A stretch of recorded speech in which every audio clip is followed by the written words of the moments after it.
Amigos e irmãos em Cristo, paz. Que o Mestre Jesus e os amigos espirituais possam nos iluminar, nos amparar na nossa jornada encarnatória.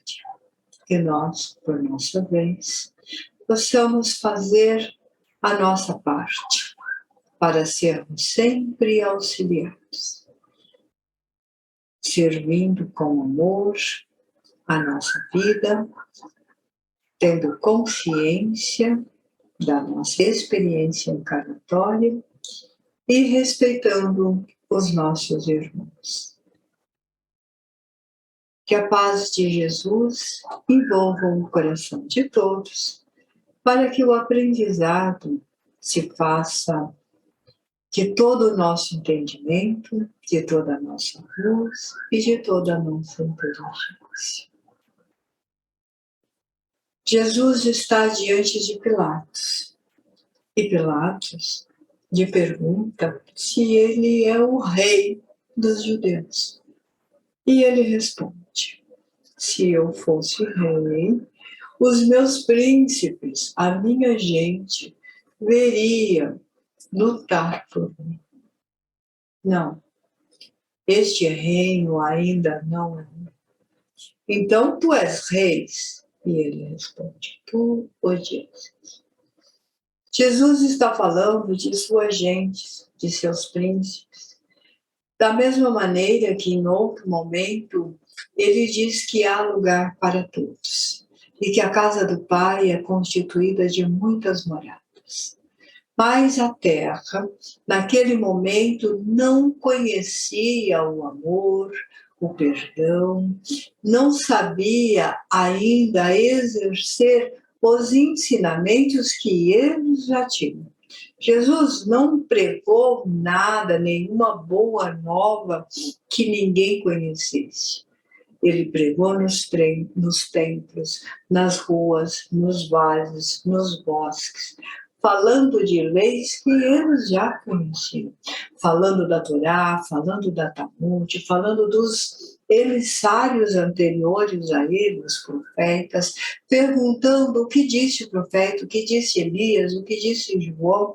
Então ele já sabia, o povo já sabia das leis, já conhecia que deveríamos amar a Deus sobre todas as coisas, ao próximo como a si mesmo, não fazer nenhum mal para o próximo.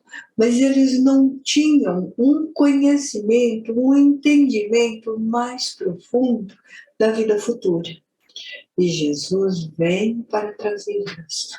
Ele encarna como promessa feita outrora, promessa que nós encontramos em vários livros sagrados e depois em comprimentos de livros da doutrina espírita. Na doutrina espírita, essa promessa está num livro de Emmanuel chamado A Caminho da Luz. Jesus prometendo àqueles povos, aqueles homens de outros lugares, que se eles auxiliassem na evolução da Terra, ele próprio viria e nasceria entre eles para dar o estímulo maior e, ao mesmo tempo, acolhermos todos como irmãos.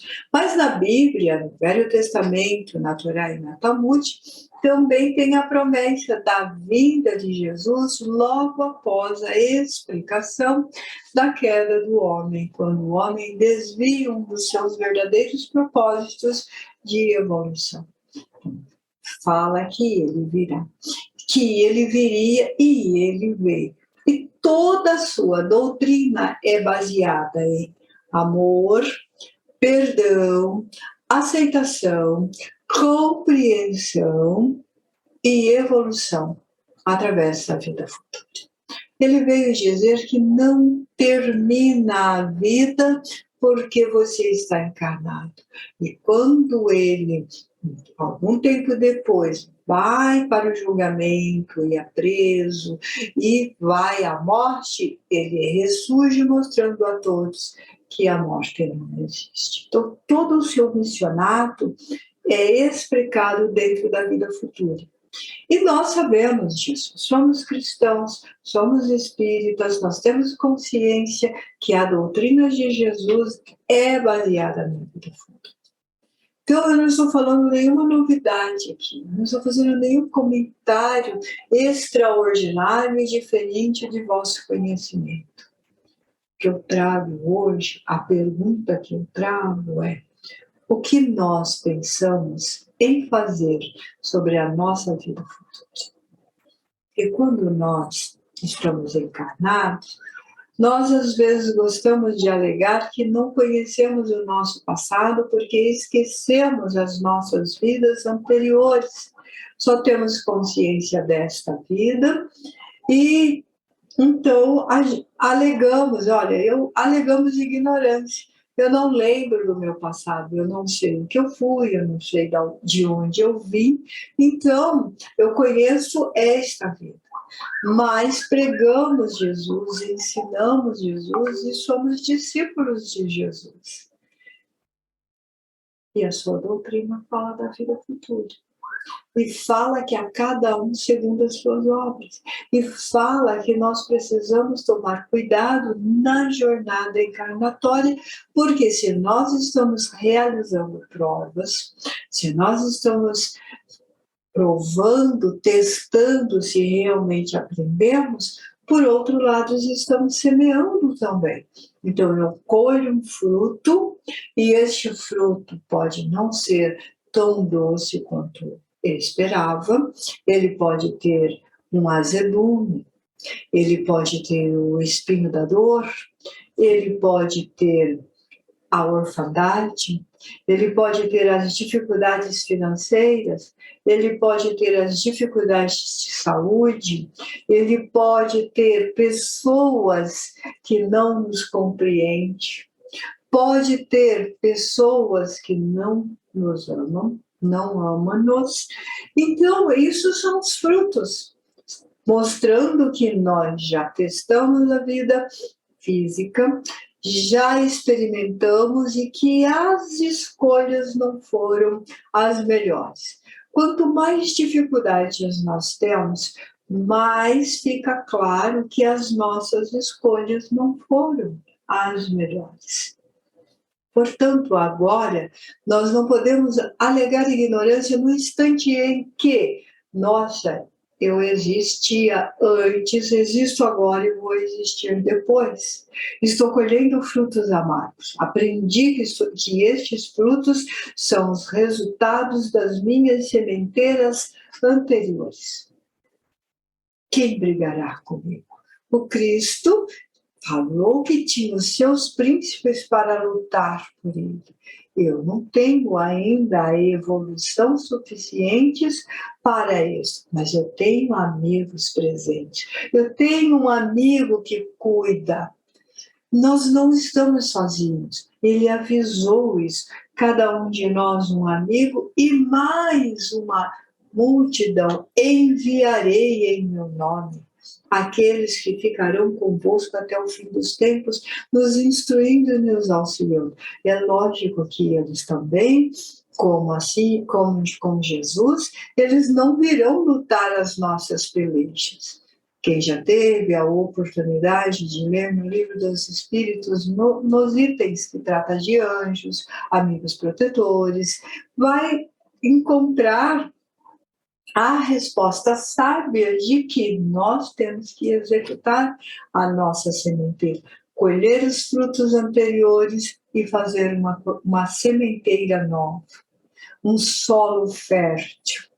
Quais as sementes que eu estou escolhendo?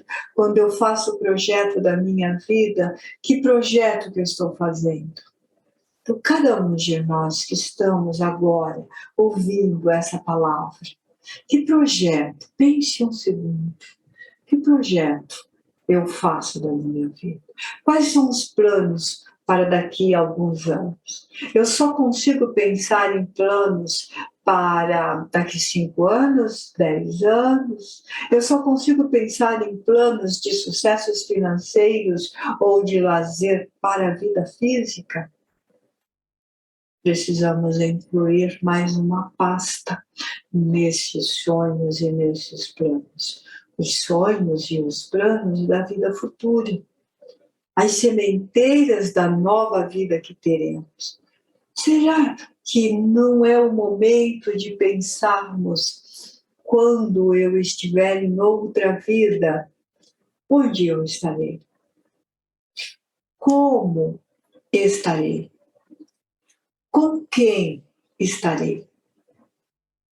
Quando nós paramos para pensar nisso e remetemos Jesus nesse diálogo com Pilatos, ele estava oferecendo a mesma oportunidade. Olha, não se preocupe comigo, eu tenho as minhas gente, os meus príncipes, eu tenho o pai, eu tenho tudo, eu sei o que eu estou fazendo, eu vim para lhe ensinar. E tu, sabes o que está fazendo de tua vida? É isso que ele está perguntando para Pilatos. Só que a pergunta para Pilatos, transporta-se na linha do tempo para todos nós. O que nós fazemos da nossa vida?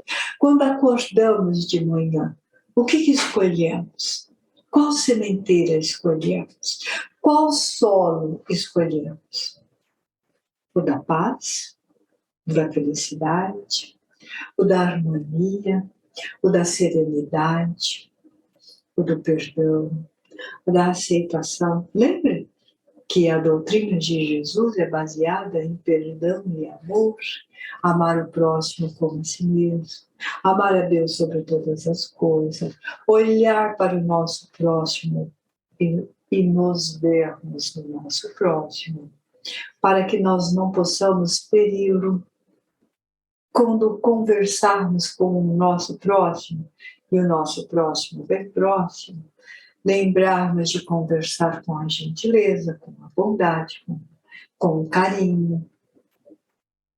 Conseguir trazer o sorriso gentil o tempo todo no rosto, mesmo que estejamos em dores, mesmo que não estamos tão bem financeiramente, mesmo que tenhamos conta para pagar, mesmo que todos os dias temos que levantar para fazer um trabalho cansativo, porque não tivemos oportunidades, por escolha nossa e por consequências das sementeiras anteriores de uma profissão menos cansativa. Ter a serenidade de entender que a nossa vida é infinita e que ela se estende pela eternidade, e nós temos que ver esse caminho diante de nós e olhar para ele com um sorriso amplo e tentar visualizar caminhando neste caminho extraordinário da imortalidade da vida futura. Por quê? Se nós ficamos só na tristeza, só na vingança, só na raiva, só no ressentimento, só na perseguição, só nas reclamações, só nas lamentações, como será a nossa vida futura? Será dolorida. Se nós achamos que é dolorida agora, ela pode ficar mais dolorida. Tem uma passagem de Jesus que cabe bem aqui, que ele diz que o caminho da vida encarnada, ele é muito largo, ele é muito amplo, e ele é real e ele é verdadeiro. Tem um monte de coisa que nos distrai. Se nós pararmos um segundo, nós já estamos desviando as nossas atenções nos celulares e vendo coisas menos dignas, na televisão idem, no computador igualmente. Nós temos visto a mídia nos informar coisas terríveis que estamos vendo por trás da internet, por trás da mídia, por trás de jogos, induzindo os nossos jovens à depressão, ao suicídio, ao desespero. Nós temos visto os nossos idosos solitários e tristes, sem uma companhia, sem a brincadeira do neto, porque o neto está intertido com o celular. A brincadeira hoje não é uma conversa com o seu avô, com o bisavô. A brincadeira hoje é o celular, a instrução constante, ensina-se de um tudo. E nós estamos deixando a oportunidade passar por nós. Então, nós poderemos sim colhermos frutos amargos ainda, mesmo com todo o conhecimento que temos. O fato de termos conhecimento não nos isenta de responsabilidade pelos nossos atos. Pelo contrário, quando nós temos o conhecimento, aí sim que nós temos a responsabilidade de fazer correto e a responsabilidade de ensinar. Nós somos mestres e alunos uns dos outros. Nós estamos o tempo todo aprendendo e recebendo informações do alto e também podemos ensinar. Então, o caminho do mundo encarnado realmente é longo. E ele diz aqui, este não é o meu reino. Este não é o que eu quero, não é o que eu desejo. E ele ainda ficará mais harto. Ele diz isso mais de quase 3.000 anos. A gente estende a mão quando vai falar disso, mas é uma verdade. Nós estamos há quase 3.000 anos da vinda de Jesus. E ele disse, ouvirás falar de guerra, ouvirás falar de pai contra filho, de filho contra pai, de nação contra nação, de corrupção, de roubo, e isso não é ainda o fim. Isso é apenas o começo, alertando-nos que a vida material precisa ser vista com este olhar espiritual. Então, sim, é muito largo. E ele diz que o caminho que leva ao Pai era um caminho estreito e que exigia sacrifícios. E ele mesmo, neste capítulo, está mostrando o sacrifício. Ele está diante do julgamento para mostrarmos que não há morte, para mostrarmos que a vida futura é diante dos nossos olhos. Ele vai passar por um julgamento cruel. Ele será crucificado. Mas ele se mostra, ressurge, convive com os seus, tangível, mostrando as suas feridas e dizendo que nós não vamos ficar sozinhos e alertando, cuidado, porque a minha vida, os meus ensinos não estão baseados na vida passageira, paixão igual à minha vida, curta, não é nisto. É olhar as coisas do nosso princípio, da nossa essência como Deus. Então, esta é a pergunta deste capítulo. O que estás fazendo de vossa vida? Quantos dias se dedica ao projeto, ao seu projeto, como o meu projeto e o projeto de todos nós? Quantas horas por dia dedicai ao projeto da vida futura? Não, eu não perdi tempo. Eu não perdi a vida. Se nós sabemos que há uma vida futura e nós sabemos que a vida encarnada ela é alicerce para a vida futura, nós temos que voltar para a vida espiritual melhor que conta que chegamos. Nós estamos fazendo o projeto para a vida futura. E eu não estou falando de comprar terreno nos céus e nem idealizar colônias espirituais e o paraíso ou qualquer outra coisa. Também não estou falando de umbrais ou qualquer outro entendimento que tenhais. Eu estou falando do estado de alma, da sua condição de espírito, da minha condição de espírito também, que eu não posso me me excluir desta situação? O que é que nós projetamos para a nossa vida futura? O que é que nós construímos? Quais as sementes que nós estamos separando? Na sacolinha dos tesouros que Jesus fala, onde estiver o vosso coração, lá estarás o teu tesouro, que pedras, que sementes que nós colocamos para germinar? Nós pensamos sempre nas pedras preciosas, nas joias. Mas nós temos que pensar quais são as sementes que nós vamos colocar para germinarem no futuro. A do perdão, a do amor, a da tolerância, a da felicidade, a da paz, a da harmonia, laços de amizade, alianças de amizade, a comunhão, fraternidade uns com os outros. Como estará o nosso espírito? Como que ele se prepara para a vida que é imortal e que é feita de estações? Um dia nós vamos descer nas estações. Todos nós desceremos nas estações. Quando descermos, como que estará revestido o nosso espírito? Será que ele estará com as vestes corretas para ser convidado para a morada do Pai? Ou ele estará sem o convite necessário e terás que renascer?